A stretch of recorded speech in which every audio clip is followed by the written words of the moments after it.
Hello বন্ধুরা, কেমন আছো তোমরা? আজ আমি নিয়ে এসেছি একটি বাঙালি রান্না। রুটি, পরোটা, লুচি ও ভাতের সাথে যাবে এই অসাধারণ রেসিপিটা। আজ বানাবো মাছের মাথা দিয়ে পাঁচমিশালি সবজিটা। সবজি নেবো কুমড়ো, ঝিঙে, মূলো, আলু, বেগুন, বরবটি, সাথে নেবো একটি মাছের মুড়ো। মাছের মাথায় নুন হলুদ মাখিয়ে রাখবো পাশে।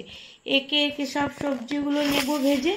কড়াইতে তেল চাপিয়ে বেগুন ঢেলে নুন হলুদ দিয়ে নেব ভেজে।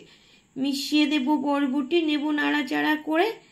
এবার নেব ঝিঙে ভেজে তুলে। একটু তেল দিয়ে নেব আলু মূলো ঢেলে। কম আছে নেব হালকা ভেজে। এবার দেব মাছের মুড়ো তেলে, নেব লাল লাল করে ভাজা ভাজা করে। কড়াইতে ফোড়ন দেব শুকনো লঙ্কা, তেজপাতা, পাঁচফোড়ন দিয়ে রসুন কুচি ছেঁচে। সুগন্ধ বার হলে দেব কুমড়ো মিশিয়ে।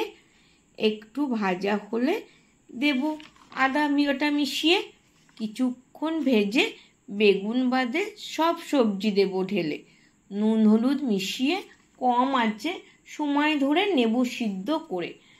কোনো রকম জল না মিশিয়ে আস্তে আস্তে নেব ঢাকা দিয়ে কষে কষে। সব শেষে বেগুন ঢেলে নেব আর একটু সিদ্ধ করে। মাছের মাথা মিশিয়ে নেব স্বাদ বাড়িয়ে। এই রান্নায় একটু মিষ্টি দেব মিশিয়ে। তাহলেই রেডি হয়ে যাবে মাছের মাথা দিয়ে পাঁচমিশালি সবজিটা। Tata, bye bye.